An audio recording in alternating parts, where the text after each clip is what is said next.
On today's episode of Whatever the Heck That Means, we talk about the tech trends that you need to know to be competitive in your business today and relevant for the future.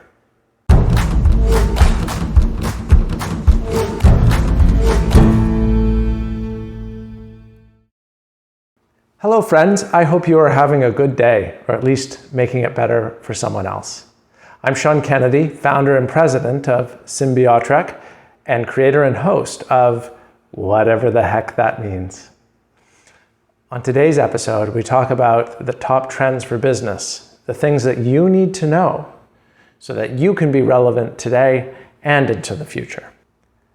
I recently had a really neat experience where I got to speak to a number of analysts who are looking at companies who are providing services to others, services to help them transform the type of business that they have, to leverage new and emerging technologies, to better serve their clients and customers, and to be more competitive in the challenging market. This was a fantastic experience, something I enjoyed quite a lot. There were excellent questions and good discussion. I felt like I really articulated a valuable point of view and that it was well received. And so I want to share a sliver of that with you here today. I want to talk about 3 trends that are impacting business, trends coming from technology, and what we need to do to be impactful and provide real value to our customers now, leveraging the tools that we have available to us, and what we need to start investing in and keep our eye on so that we can be successful in the future. So the first trend is what I've called select and assemble. There's an element of this that has been long in development. Really, it's been happening, I think you could say, since the advent of software as a service. This is now pervasive in many ways.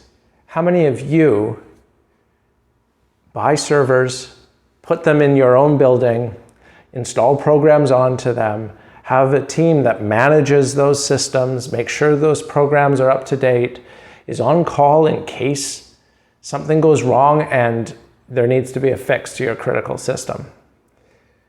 It may be the case that this is still true in some areas, but at the very least, I bet that infrastructure, that hardware, in many, many cases, is existing in a cloud somewhere. But with software as a service, it goes further, and your email and office applications are most likely something that you're getting in this format right now. Whether you're with Google Workspace or the Microsoft 365, you are unlikely to be managing and operating your email service for your own company anymore. So this software as a service is giving us the first exposure to this trend of select and assemble. And it's gone a lot further. It's evolved quite a bit. And you can now pick up all kinds of software as a service offerings that enable you to run your business. You don't have to invest in building custom software. You don't have to staff up and invest in capital equipment in terms of computers and other infrastructure in order to provide these components of service in really deep ways that involve all of your business. Not just your email and your collaboration tools, but yes, into your customer relationship management, into your ERP system, if you're large enough to be using a system like that, into your customer success, into how you process payments, into how you invoice and handle the whole quote to cash phase or element of the overall customer journey with your company. You can effectively build an entire digital business with software that other people have made and that you don't have to pay the full price for. You simply pay for what you use, whether it's by user, by transaction, a flat fee. There are many models, and this selection of those tools and then the assembly of them into a unified business operating system that involves the experience of your customers and supports the process and operations and needs of your own employees to deliver the service to your customers. This is a massive trend. Included in this comes these low-code platforms. Low-code or no-code even, meaning that in addition just to selecting a particular service, say for my email or my marketing automation, I can also facilitate particular automatic and automated flows and responses to what customers do without having to become a software developer, without having to do manual processes. So selecting from the huge variety of options and assembling these options into the solution that you need to run your business and to serve your customers is and can be a challenge.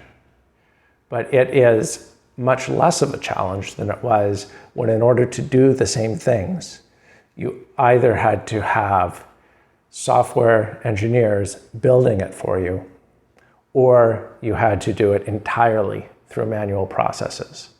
So there's still a place for both of those, for custom software development and for manual processes. But what we're seeing, and the trend is that the in-between that unburdens the manual process without having to develop custom software is expanding to take on more and more of the possibilities for you in operating your business. So that's a good trend that you want to be on. That's something you want to be taking advantage of in your business, because if you're not, you will be outcompeted by those who do. The second trend is supported by the first, and this is to be applying and leveraging, and almost as a matter of course, making use of within your business the previous technology trends that had been hyped in the last 5 years. This includes things like artificial intelligence, Internet of Things, conversational user experiences and user interfaces, as well as blockchain technology. These previously hyped technologies have now developed to the point where they are being included in many software as a service offerings that you can assemble into your business's operating system. This integrated and assembled selection of tools that facilitate you doing business and your customers doing business with you. So all of that becomes a matter of course, and again is facilitated by existing software as a service. It may turn out, depending on your niche, depending on how specific you are in what you do, and how good you are at collecting data about your customers, how they use your products, and your market at large, that you may yourself be looking to do projects and build some custom software in these areas in order to support your business operations. I think the most common one that I see relates to the use of machine learning in order to get insight and make predictions or provide advice and decision support to your people and to your customers based on your unique business and the unique interactions that you are having and the specific process that you are enabling in order to deliver the product or service that you make. The third trend is a little bit more advanced, and it's probably not for everyone. However, if you are looking around to see where things might go, it is at least worth spending some time wearing your CEO hat and visioning how technology like the metaverse and augmented reality could change your business, could change your whole industry even, so that if you got there sooner and anticipated it and were ready for it, that you would have a real competitive advantage over those of your competitors who don't make use of these things. Each of those three topics likely merits its own discussion and a deep dive into. And even on the first one, about the assembling and the customizing of this variety of technologies available to you, even that itself could use deep dives at specific points in the overall process and journey through which your customers experience the value that you deliver to them through your products and services. As we have seen with the three trends, there's this incremental level of difficulty from simply selecting and assembling software as a service offerings that, and really anything as a service offerings, that facilitate you doing business without having to build, operate, evolve it all by yourself, to making sure that in those and slightly beside them, you are leveraging the new technologies that were previously hyped in practical ways to better serve your business, and then to the more advanced or future-looking trend where you are considering the latest advancements in technology that are coming out into business for you to potentially apply in your business, or that if you don't see a way to apply them, at least to be aware of, to watch for competitors and adjacent markets using them to see if that will inspire you as well.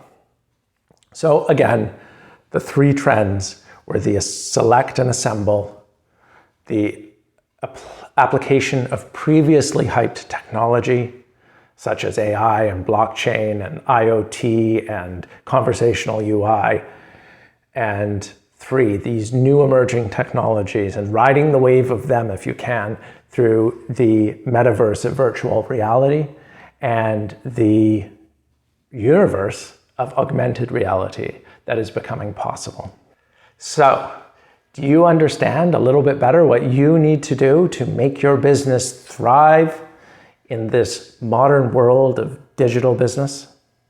If you do, like and subscribe, and let me know in the comments either way. To find more helpful content like this, visit our website, wthtm.com. And in fact, I have curated a list of blog posts and other entries that are especially relevant to digital, and you can get all of those in one place by going to wthtm.com/digital. If you think you need help building your beautiful business, going from feeling behind, uncertain, and stuck doing what you have to do, to being on track, confident, and doing what you would love to do, contact me through symbiotrek.com. Thanks so much for joining me today. Until next time, go and make someone's life a little bit better than it was.